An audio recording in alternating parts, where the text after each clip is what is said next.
ఒడిశాలోని మయూర్భంజ్ అడవుల మధ్య కాలం ఆగిపోయినట్లుగా అనిపించే ఒక అద్భుత ప్రవేశం ఉంది.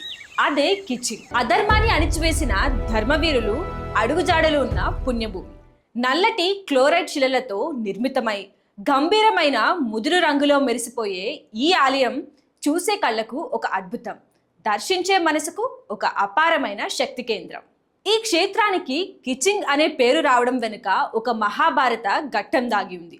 ద్వాపర యుగంలో పాండవులు విరాటరాజు కొలువులో అజ్ఞాతవాసం చేస్తున్న సమయం అది.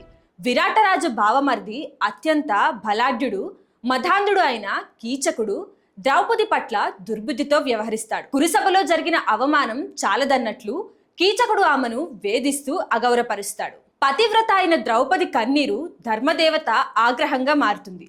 అప్పుడు భీమసేనుడు రుద్రరూపం దాల్చాడు. అర్ధరాత్రి వేళ నాట్యశాలలో మాటు వేసి తనను సమీపించిన కీచకుడిని తన బాహుబలంతో నలిపివేస్తాడు. ఏ ప్రదేశంలో అయితే కీచకుడు హతమయ్యాడో, ఏ మట్టిలో అయితే ఆ పాపాత్ముడి రక్తం చిందిందో అదే ఈ కిచింగ్ క్షేత్రం.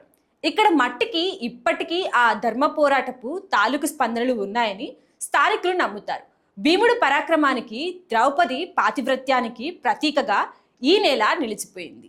ఇక్కడ కొలువై ఉన్న అమ్మవారు కీచకేశ్వరి. ఈమె మయూర్భంజ్ పాలకులైన బంజా వంశీయుల ఇలవేల్పు. అమ్మవారు ఇక్కడ చాముండి రూపంలో దర్శనమిస్తారు. భీకరమైన రూపం ఉన్నప్పటికీ తనను నమ్ముకున్న భక్తులు ఈమె చల్లని తల్లి, దుష్ట శిక్షణ, శిష్ట రక్షణ కోసం వెలిసిన ఈ తల్లి సన్నిధిలో అడుగు పెట్టగానే ఒక వింతైన నిశ్శబ్దం, గగుర్పాటు కలిగించే శక్తి అనుభవంలోకి వస్తుంది. ఈ ఆలయం సాధారణ ఇటుకలతోనో ఇసుక రాళ్లతోనో కట్టింది కాదు.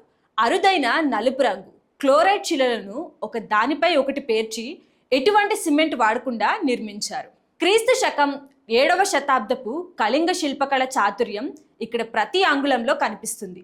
ఆలయ గోడలపై చెక్కిన నాగినిలు, దేవతామూర్తుల విగ్రహాలు సూర్యకాంతి పడినప్పుడు సజీవంగా ఉన్నట్లు మెరిసిపోతాయి. భారతదేశ ఆధ్యాత్మిక మ్యాప్లో ఒక అపురూపమైన రత్నం ఈ కిచింగ్. ఇది ఒడిశాలోని మయూర్భంజ్ జిల్లాలో ఉంది. ధర్మాన్ని రక్షించే కీచకేశ్వరి దేవిని, భీముడి పరాక్రమ క్షేత్రాన్ని ప్రతి ఒక్కరూ దర్శించి తీరాల్సిందే.